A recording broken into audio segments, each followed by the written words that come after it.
Sa bawat tibok ng ating puso, sa bawat buntong hiningang hindi natin namamalayang lumalabas mula sa ating dibdib, may mga sandaling tayo'y tahimik na nilulukob ng takot. Hindi laging hayag, minsan tahimik itong gumagapang sa ating mga iniisip bago matulog, sa mga pangambang hindi natin masabi kahit sa sarili. May mga araw na tila tayo'y nakatayo sa gilid ng bangin, pinagmamasdan ang lalim ng mga paano kung magkulang, paano kung mabigo, paano kung mawala ang lahat. Ngunit sa gitna ng kaguluhan ng ating damdamin, may tinig na gaya ng sa isang matandang kaibigan, kalma, matatag at puno ng karunungan. Isang tinig mula sa nakaraan, mula sa isang emperador na mas piniling maging pilosopo, si Marcus Aurelius, isang taong hinarapang digmaan, salot at pagkakanulo, ngunit nanatiling panatag ang isipan. Sabi niya, ang tunay na kapangyarihan ay hindi mula sa kung anong hawak natin, kundi mula sa kung paano natin pinipili ang ating tugon sa mundo. At ang takot ay isa lamang salin ng ating mga iniisip. Hindi ito kailanman mas makapangyarihan kaysa sa atin. Sa video na ito, samahan mo akong tahakin ang landas ng Stoicism, isang daang nilakaran ng mga pilosopo sa panahon ng kaguluhan. Tatalakayin natin ang 7 paraan kung paano natin mapapanatag ang ating loob, malalampasan ang takot, at matatagpuan ang katahimikan sa gitna ng unos. Ang daan ay hindi madali, ngunit sa bawat hakbang, matututunan mong ang tunay na kalayaan ay nagsisimula sa loob. Unang hakbang sa pagharap sa takot, alamin mo kung saan ito nagmumula, sapagkat ang takot ay parang anino. Habang hindi natin ito hinaharap, lalo lamang itong lumalaki sa ating isipan. Minsan, iniisip natin na ang isang sitwasyon, isang pagsubok, isang pangyayari, o isang posibilidad ang siyang tunay na nakakatakot. Ngunit ayon kay Marcus Aurelius, kung ikaw ay napapain ng anumang labas na bagay, ang sakit ay hindi dahil sa bagay mismo, kundi sa iyong pagtataya nito. Hindi raw ang bagay mismo ang nagpapahirap sa atin, kundi ang kahulugan na ibinibigay natin dito. Isipin mo, ang isang tao ay natatakot magsalita sa harap ng madla, pero hindi naman ang pagsasalita ang talagang kinatatakutan niya, kundi ang posibleng kahihiyan, ang panghuhusga ng iba, ang ideya na baka siya'y magkamali at pagtawanan. Sa madaling salita, ang kanyang takot ay hindi sa pangyayari mismo, kundi sa kanyang sariling pagpapakahulugan dito. Kapag sinuri mo ng tahimik ang iyong nararamdaman at tinanong mo ang sarili mo, bakit ako natatakot? Ano ang iniisip kong maaaring mangyari? Doon ka nagsisimulang makita ang ugat. At kapag nakita mo ang ugat, matututo kang tanggalin ang ilusyon na bumabalot sa iyong damdamin. Unti-unting mawawala ang kapangyarihan ng takot, tulad ng pagkalat ng ulap kapag tinamaan ng araw, sapagkat ang takot ay lumalaki sa dilim ng ating isipan, ngunit humihina sa liwanag ng pag-unawa. Huwag kang matakot, titigan ang iyong sarili. Sa katotohanan, nariyan ang iyong unang sandata, ang kamalayan. At sa sandaling makilala mo ang iyong takot, hindi mo na ito kaaway. Isa na lamang itong paalala na may bahagi sa iyo na kailangang kalingain, hindi katakutan. Pangalawang hakbang, matutong tanggapin ang mga bagay na wala kang kontrol.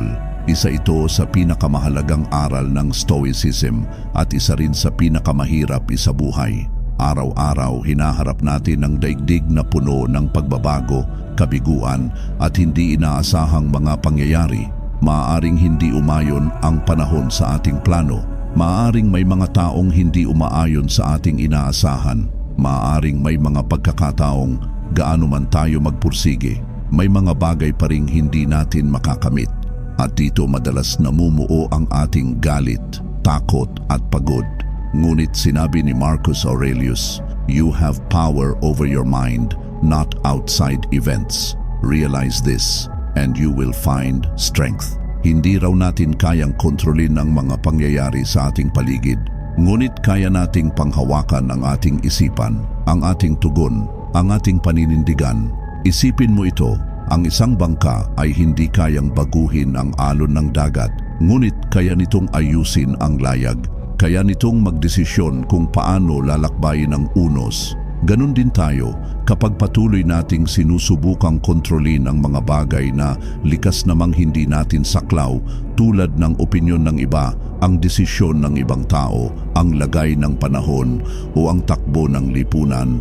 Tayo'y nauubos para tayong sumusuntok sa hangin. Ngunit kapag pinili nating ituon ang ating enerhiya sa mga bagay na kaya nating baguhin, tulad ng ating reaksyon, ating pananalita, ating mga gawa at pag-iisip, doon tayo tunay na nagkakaroon ng lakas. Dahil ang tunay na kapayapaan ay hindi nangangahulugang walang gulo sa paligid. Ang kapayapaan ay ang kakayahang manatiling panatag kahit magulo ang mundo. Kung nais mong mapalaya ang sarili mo mula sa takot at pag-aalala, simulang bitawan ang mga bagay na hindi mo kontrolado at buong puso mong yakapin ang mga bagay na kaya mong impluwensyahan, ang iyong sarili. Pangatlong hakbang, mabuhay sa kasalukuyan. Ito marahil ang pinakamadaling sabihin, ngunit pinakamadalas kalimutan. Bilang mga tao, likas sa atin ang magplano, mangarap at mangamba. Inuubos natin ang ating lakas sa mga ano kaya ng bukas. Ano kaya ang mangyayari sa trabaho? Paano kung hindi ko kayanin? Paano kung hindi ako sapat? At habang tayo'y abala sa paghahanda sa hinaharap, unti-unti nating nalilimutan ang kasalukuyan, ang tanging sandaling tunay nating pag-aari. Sabi ni Marcus Aurelius, "Never let the future disturb you. You will meet it if you have to, with the same weapons of reason which today arm you." Huwag mo raw hayaang guluhin ka ng hinaharap, sapagkat kung darating man ito, haharapin mo rin ito gamit ang parehong tapang, karunungan at pag-unawa na taglay mo ngayon. Ang hinaharap ay isang ilusyong hinuhubog ng ating imahinasyon. Walang kasiguraduhan. At kung iikot ang ating isipan sa mga posibleng mangyari na hindi pa nangyayari, parang hinahayaan nating mabuhay sa anino imbes na sa liwanag ng kasalukuyan. Ang tunay na lakas ay nasa ngayon. Ngayon ka may kakayahang kumilos. Ngayon ka makakapagdesisyon. Ngayon mo kayang magbago. Sa bawat sandaling ikaw ay humihinga, sa bawat pintig ng oras, may oportunidad kang maging buo, gising at tunay na naroroon, hindi sa kahapon na tapos na, hindi sa bukas na di patiyak, kundi sa ngayon na buhay na buhay. Kaya kung ikaw ay nababalisa, bumalik ka sa kasalukuyan, huminga ka ng malalim, damhin mo ang tibok ng puso mo, ang bigat ng katawan mong nakaupo, ang katahimikan sa paligid mo. Dito nagsisimula ang kapayapaan. Sa kasalukuyan, wala kang kulang. Sa kasalukuyan, andyan ang lahat ng kailangan mo. Pang-apat na hakbang, palakasin ang iyong loob sa pamamagitan ng pagsasanay. Hindi mo kailangang maging walang takot upang matawag na matapang. Ang tunay na katapangan ay ang pagkilos sa kabila ng takot. Maraming tao ang iniisip na ang takot ay dapat iwasan, isang bagay na kailangang itago, takasan o pilit na kalimutan. Ngunit sa Stoicism, iba ang turo. Ayon kay Marcus Aurelius, ang paghihigpitan sa aksyon ay nagpapalapit sa aksyon. What stands in the way becomes the way. Ang hadlang, ang takot, ang pagsubok ay hindi kaaway. Sila mismo ang landas. Ang pader na nasa harapan mo ay hindi upang hadlangan ka, kundi upang tulungan kang lumago. Dahil bawat pag-akyat mo dito ay ehersisyo ng iyong lakas. Bawat hakbang sa kabila ng pangamba ay pagsasanay ng iyong kalooban. Isipin mo ang isang sundalong sinasanay sa gitna ng ulan, sa ilalim ng init, sa bawat pagbagsak at pagbangon. Hindi siya humihina sa bawat hirap. Bagkus, doon siya tumitibay. Ganon din tayo. Sa tuwing haharapin mo ang isang bagay na kinatatakutan mo, isang mahirap na desisyon, isang di kilalang daan, isang salitang matagal mo nang nais sabihin, binubuo mo ang sarili mong tapang, dahan-dahan, paunti-unti, hindi biglaan, kundi sa pamamagitan ng araw-araw na pagsasanay. Ang bawat pagharap sa takot ay parang pagbubuhat ng bigat sa loob ng gym. Masakit sa una, nakakapagod. Ngunit sa pagdaan ng panahon, mapapansin mong ang bigat na dati mong kinatatakutan, ngayon ay kaya mo nang buhatin. Kaya huwag mong sayangin ang takot. Huwag mo itong ituring na kahinaan. Ito ay paanyaya upang maging mas matatag. At sa bawat pagtanggap mo sa hamon, sa bawat pagkilos mo kahit nangangatog pa ang iyong tuhod, unti-unti kang nagiging tao na hindi lang nabubuhay, kundi tunay na malaya. Panglimang hakbang, maglaan ng oras para sa tahimik na pagninilay. Sa mundong laging nagmamadali, palaging maingay at puno ng kaguluhan, madalas tayong malunod sa ingay ng labas. Mga balita, opinyon, inaasahan at takot na hindi natin mapangalanan. Kaya mahalaga na matutunan mong tumigil, umupo, huminga, makinig hindi sa ibang tao, kundi sa sarili mong katahimikan. Dahil sa katahimikan, doon mo maririnig ang tinig na madalas natatabunan ng takbo ng mundo. Ang sarili mong budhi, ang iyong isip, ang iyong damdamin, ang bahagi ng sarili mong marunong ngunit bihirang mapansin. Kapag tahimik ang paligid, doon natin napapansin kung gaano kaingay ang ating isip. Doon natin nakikita ang mga takot na hindi pa natin nahaharap. Doon din natin natutuklasan na ang ilang pangamba ay bunga lang ng pagod o ng hindi malinaw na damdamin. Sa pag-upo sa katahimikan, parang nililinis natin ang salamin ng isipan. At habang lumilinaw ito, mas nagiging malinaw ang ating layunin, ang ating lakas at ang ating pagkatao. Hindi mo kailangang maging isang pilosopo o ermitanyo para magnilay. Minsan sapat na ang 5 minuto sa isang umagang tahimik o ilang malalim na paghinga bago matulog. Hindi ito tungkol sa dami ng oras. Ito'y tungkol sa sinasadyang pagtigil upang makinig sa sarili. Dahil ang tunay na lakas ay hindi laging nakikita sa panlabas. Madalas ito'y tahimik, nakaupo, nagmamasid at marahang sinasabi, narito ako at sapat ako. Pang-anim na hakbang, pagnilayan ang kamatayan.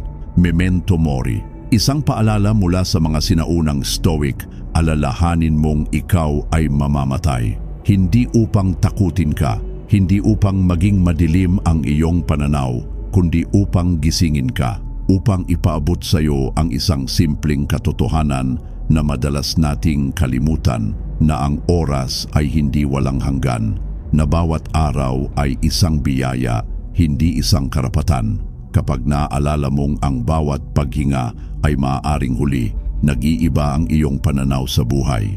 Hindi mo na sinasayang ang oras sa galit na walang saysay, sa takot na walang direksyon, o sa pangarap na laging ipinagpapaliban.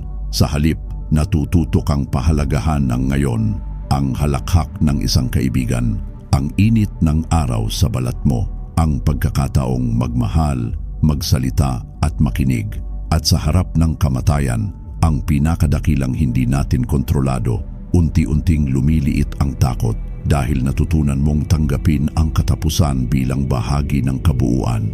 At kapag natanggap mo ito, hindi mo na kinatatakutan ang mabuhay. Sa halip, natututo kang pasalamatan ang bawat saglit, maging ito man ay masaya, mahirap o tahimik. Ang puso na laging may pasasalamat ay hindi madaling tablan ng takot, sapagkat alam niyang bawat araw ay mahalaga at bawat hakbang ay maaaring huli, kaya't ginagawa niya itong buo, memento mori. At sa pag-alala ng kamatayan, matututo kang tunay na mabuhay. Ikapitong hakbang, magtiwala sa sarili mong katatagan. Sa mundong puno ng ingay at opinyon, madali tayong maniwalang kulang tayo, na kailangan nating hanapin ang lakas sa labas, sa mga titulo, sa pag-apruba ng iba, sa kayamanan o kapangyarihan. Ngunit ang Stoic na si Marcus Aurelius ay may paalala. Tingnan mo mabuti sa sarili mo. Mayroong isang pinagmulan ng lakas na laging umiiral kung tayo ay laging titingnan. Ang tunay na lakas ay hindi hinahanap sa paligid. Ito'y inaalalahanan sa loob. At kung handa kang tumahimik at pagmasdan ng iyong sarili, mararamdaman mong ito'y naroon, matagal nang nariyan. Sa bawat pagbangon mo matapos masaktan, sa bawat katahimikang pinili mo kaysa sa galit, Sa bawat araw na patuloy kang lumalakad kahit mabigat ang dibdib mo, sa disiplina natututo kang lumaban kahit walang nakakakita. Sa karunungan natututo kang tumahimik kahit kaya mong sumigaw. At sa katahimikan, naaalala mong hindi mo kailangang perpekto para maging matatag. Kailangan mo lang maging tapat sa sarili mo. Ang stoicism ay hindi pagtakas sa damdamin, kundi ang pagtanggap sa mga ito ng may kabuuan at hindi pagkawasak. At kapag dumating ang unos, hindi ka kailangang matakot dahil alam mong kahit anong mangyari sa labas, may tahanan ka sa loob, tahimik, buo at matibay. Lagi mong tandaan, ang lakas ay hindi laging sigaw. Minsan, ito'y isang bulong lamang sa puso mo na nagsasabing, magpapatuloy ako. Ang takot at pag-aalala, hindi mo kailangang ikahiya ang presensya nila. Bahagi sila ng pagiging tao, bahagi sila ng buhay. Ngunit tandaan mo, hindi sila kailanman nararapat na maging guro mo. Hindi sila ang dapat magdikta kung saan ka pupunta, anong pipiliin mo o sino ka magiging. Hayaan mong ang karunungan ni Marcus Aurelius ang magsindi ng ilaw sa landas mo. Isang karunusang tahimik ngunit matibay na nagtuturo hindi ng pagtakbo palayo sa takot, kundi ng pagharap dito ng may dangal, na nagpapalakas sa iyo hindi sa pamamagitan ng ingay, kundi sa paninindigan, at nagsasabing, ang kapayapaan ay matatagpuan hindi sa labas, kundi sa loob mo mismo. Sa bawat pagninilay, sa bawat hakbang pabalik sa sarili, doon mo mararamdaman ang katahimikan. At sa katahimikan, matutuklasan mong ang tunay na lakas ay ang pagkilalang sapat ka na, buong buo, tahimik, at handang harapin ang mundo ng may tapang at karunungan. Kung sa simpleng paraan ay nakatulong sa iyo ang video na ito, huwag mong kalimutang i-like, mag-subscribe at ibahagi ito sa iba. Baka sa isang kaluluwang pagod at balisa, ang simpleng mensaheng ito ang maging liwanag. Patuloy tayong maglakbay sa landas ng karunungan, patuloy tayong matuto at manalig, sapagkat sa gitna ng katahimikan, naroon ang tunay na kapangyarihan.